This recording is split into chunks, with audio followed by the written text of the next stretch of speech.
Welcome to this explainer. Okay, today we are looking at an absolutely incredible set of resources from PlayPrintPals. They're a brand completely dedicated to creating warm, practical, and highly visual learning tools for neurodivergent teens, as well as their parents and educators. We're on a massive mission today to completely shift the narrative around ADHD in teens. For way too long, the focus has just been on what these brains supposedly can't do.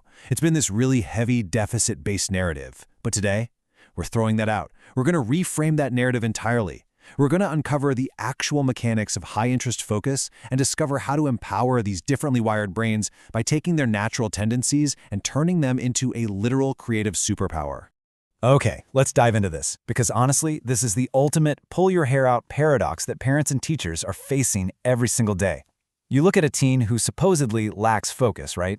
And then you watch them completely lose track of time just laser-focused on a video game, an art project, or some random research rabbit hole for 3 solid hours. But then you ask them to sit down for a 10-minute math worksheet, and it is literally like their brain hits a brick wall. It's confusing, right?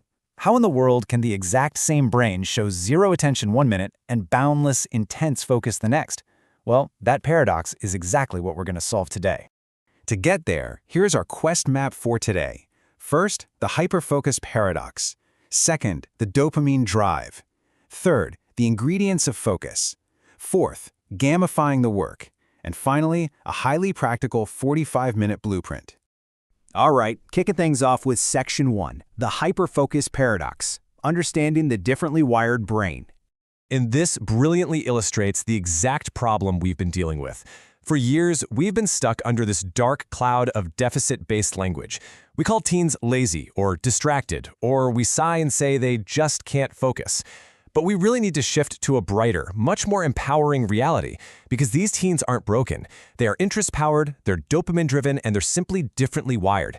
Changing the whole conversation has to start with changing our vocabulary. Once we stop viewing their unique wiring as a failure, we can actually start leveraging it as a really powerful engine. Because when you look closely, this unique brain wiring actually acts as an engine for some unbelievable hidden superpowers. I mean, these brains absolutely excel at creative problem solving.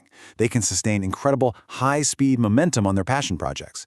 They're natural big-picture thinkers with the raw courage to take risks, and their rapid pattern recognition is just off the charts.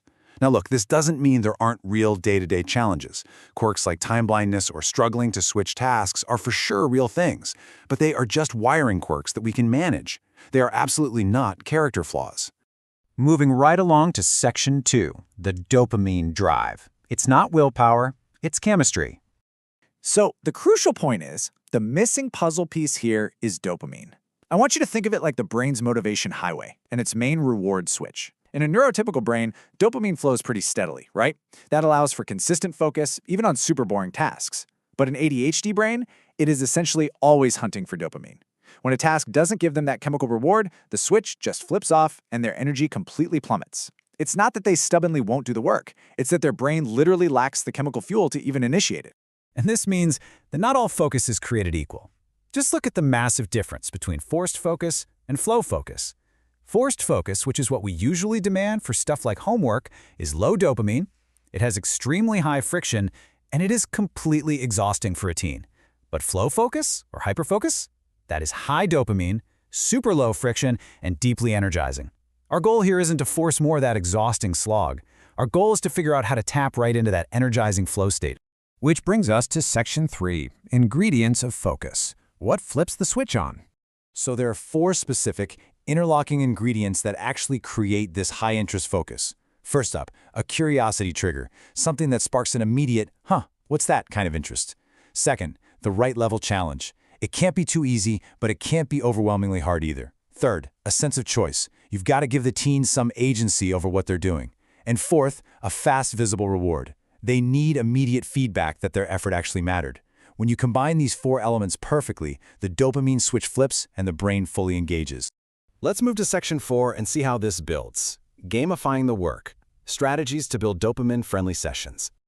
Okay, so we know the ingredients, but now we need the recipe. How do we actually take a totally boring homework assignment and inject it with curiosity, choice, challenge, and reward? Well, here are 3 actionable strategies to build a seriously dopamine-friendly session. Step 1. Interest-first entry. You do not start with the struggle, you start with a spark.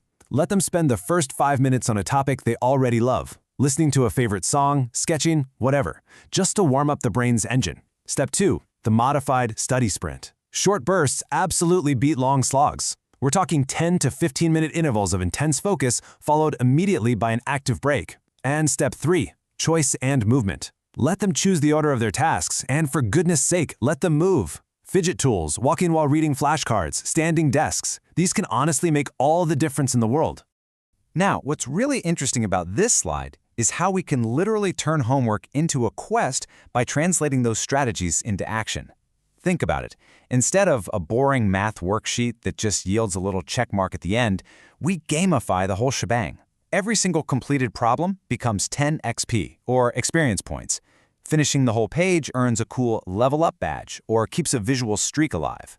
By mapping actual video game mechanics like points, levels, and streaks onto daily tasks, you are artificially giving them that fast, visible reward their brain is just desperately hunting for. And that leads us perfectly into Section 5, the 45-minute blueprint, a real custom study session reimagined. Okay, this is it. This is where all the science, all the ingredients, and all the gamification strategies come together into one incredibly effective custom study session for your team. Here is your exact chronological roadmap for gamifying a 45-minute session, and really notice how this totally leverages the ADHD brain's natural wiring for small, consistent wins. First up, minutes 0 to 5. This is the spark warm-up. Absolutely no heavy lifting yet, just 5 minutes of a high-interest activity to get that dopamine flowing. Then, minutes 5 to 20 is Sprint 1. This is a focused 15-minute burst on a specific gamified task. They're earning XP, they're chasing a short-term goal. Next, minutes 20 to 25 is an active break. This is crucial, guys. Have them move around, stretch, totally step away from the desk. Then we dive back in for minutes 25 to 40, that's Sprint 2, another 15-minute burst, ideally linking back to their interests or utilizing that sense of choice we talked about. And finally, minutes 40 to 45 is Reward and Reflect. This is where those points they earned actually turn into a tangible reward, and you take a second to acknowledge the win. It's 45 minutes, it's highly structured, it is jam-packed with dopamine hits, and it completely prevents the immediate burnout of a classic 2-hour forced slog. But listen, executing this blueprint successfully requires the right environment. We have to catch ourselves and consciously move away from words that hurt. Phrases like, just try harder, or why can't you just sit still? Those only reinforce that old deficit narrative. Instead, we really must embrace words that help. Things like, hey, I see this is draining your energy, let's switch gears. Or, your brain works so fast, let's break this down a bit. Honestly, validating their experience in the moment is just as important as the study schedule itself. Which brings us to our final thought for this explainer. We've seen how reframing ADHD from a deficit into a dopamine-driven superpower changes literally everything. We've seen exactly how gamifying a 45-minute session can transform everyday homework from a miserable battleground into a genuinely rewarding quest. The science is incredibly clear, and the tools, well, they're right here. Every single brain deserves the right kind of spark. So looking at the incredible, differently wired teen in your life, how are you going to ignite theirs today?